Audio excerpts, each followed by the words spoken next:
Assalamualaikum and good day everyone.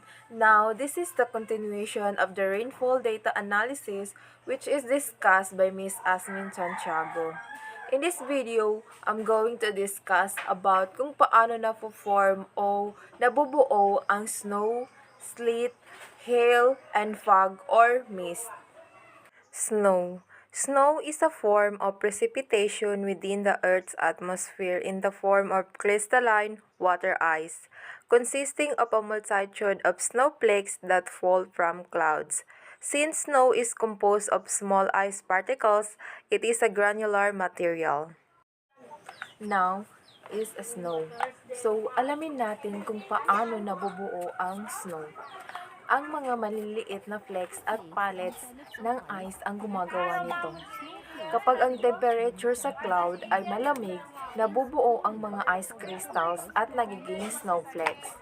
May iba't ibang uri ng snow. It depends sa temperature sa cloud. So, meron mga fluffy snowflakes formed when the temperature is low. Kapag namang warm ang temperature is nakaka-produce ito ng heavyweight snowflakes. And guys, take note, ang snowflakes can form in a different shapes. Sleet. Sleet refers to two distinct forms of precipitation. Rain and snow mix. Snow that partially melts as it falls. So, nangyayari ito siya in UK, Ireland, and Canada.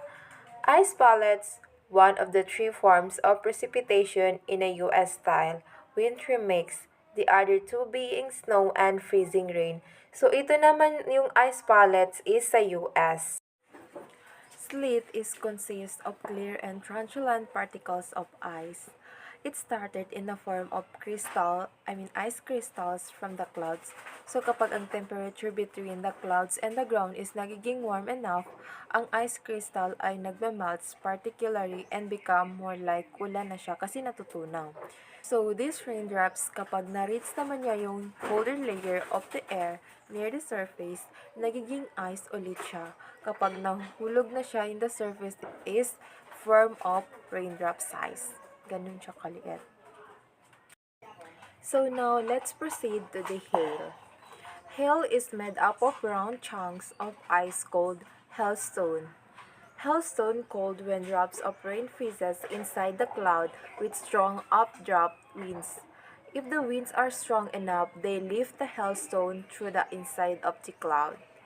A hailstone may rise and fall many times, each time gaining a new icy coat finally.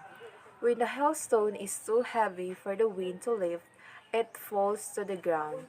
So this is the largest hailstone and yung bigat niya is more than 1.5 pounds. Ang total precipitation in a particular place depends on some weather conditions like temperature, air pressure, wind, and humidity, and other factors. Now, let's move on to the mist or fog. So, mist is a phenomenon of a small droplets suspended in air. It can occur as part of natural weather of volcanic activity and is commonly called air above warmer water.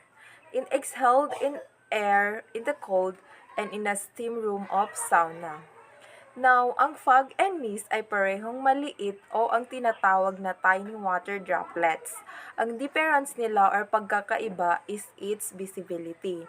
So, ang fog is thicker, reducing visibility to less than a kilometer, while the mist is lighter, letting you see further than a kilometer. Now, so ang fog daw is very makapal and thicker, and hindi ito siya makikita kung nasa malayo ka. Well, the mist naman is like pwede mo siya makita even na nasa malayo yung tinatanong mo. So, that's all my report. Thank you for watching.